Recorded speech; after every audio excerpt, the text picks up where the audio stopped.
Acceleration is defined as rate of change of velocity of body. इनको मैंने आगे थोड़ा समरी भी बता दी इनको।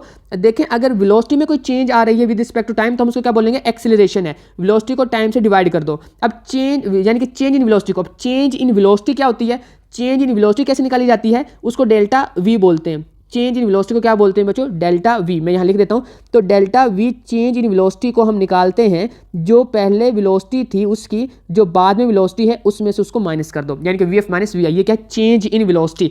इसको निकाल लेते हैं हम, तो ये हमारे पास आ जाती है। तो वी एफ माइनस वी आई, नीचे टाइम है, नीचे टाइम लिख दिया। ये भी स्केलर, ये भी वेक्टर क्वांटिटी है, ये भी वेक्टर है, ये भी वेक्टर, इसलिए बोल्ड करके लिखी हुई है। टाइम क्या है, स्केलर है, उसको ऐसे लिखा हुआ है। तो a is equal to v f minus v i आ गया हमारे पास। ये किसका फॉर्मूला, एक्सेलरेशन का, न्यूमेरिकल में यूज होगा, याद रखिएगा। आगे चलते हैं बच्चों।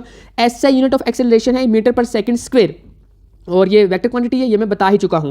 अब अगर ये आगे मतलब वो यहाँ पे वो बताता है, पहले मैं ये बता देता हूँ यूनिफॉर्म एक्सेलरेशन क्या होता है। यूनिफॉर्म एक्सेलरेशन का मतलब ये है, अगर कोई बॉडी है उसका एक्सेलरेशन यूनिफॉर्म है, अगर वो इक्वल चेंज होती है, उसकी वेलोसिटी में इक्वल चेंज आता है इक्वल इंटरवल ऑफ टाइम में।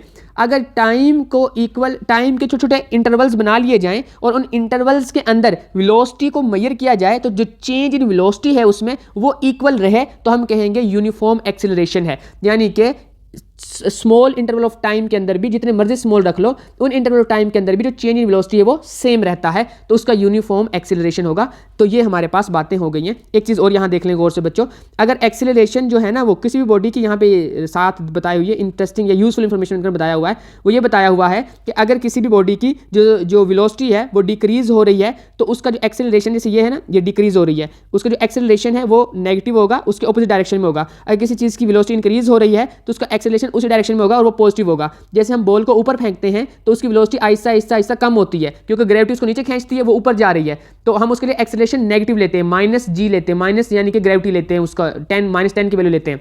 और जब बॉडी नीचे गिरती है तो उसका एक्सेलरेशन उसी डायरेक्शन में होता है, सेम डायरेक्शन में होता है, क्योंकि उसकी स्पीड बढ़ रही होती है, तो उसको हम पॉजिटिव लेते हैं।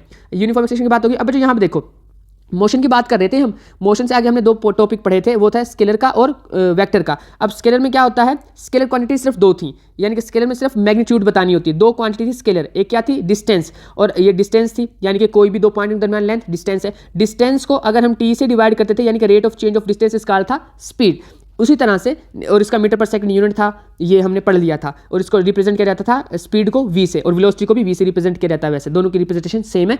वी अगर, वैसे मैं इसको बता देता हूँ आपको, अगर स्पीड है तो वी लिखा होगा ऐसा, और अगर वेलोसिटी है तो वी लिखा होगा ऐसा। वजह आप खुद को पता है, मुझे बताने की मेरे ख्याल ज़रूरत नहीं है।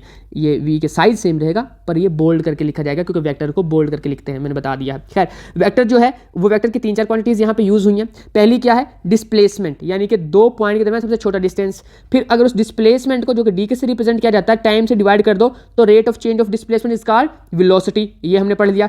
अगर rate of change of velocity निकाल लें, यानी कि वी को, जो बोल्ड वी है, उसको टी से डिवाइड कर दिया जाए, तो हमारे पास क्या निकल आएगा, हमारे पास निकल आएगा एक्सेलरेशन, जो कि होता है, नहीं, चेंज इन वेलोसिटी है ना ये तो, सॉरी, डेल्टा वी को, चेंज इन वेलोसिटी को टी से डिवाइड कर दिया जाए तो हमारे पास एक्सेलरेशन निकल आता है, इसको वी एफ माइनस वी आई भी लिखते हैं। तो ये हमारे पास क्या है, एक्सेलरेशन की डेफिनेशन है।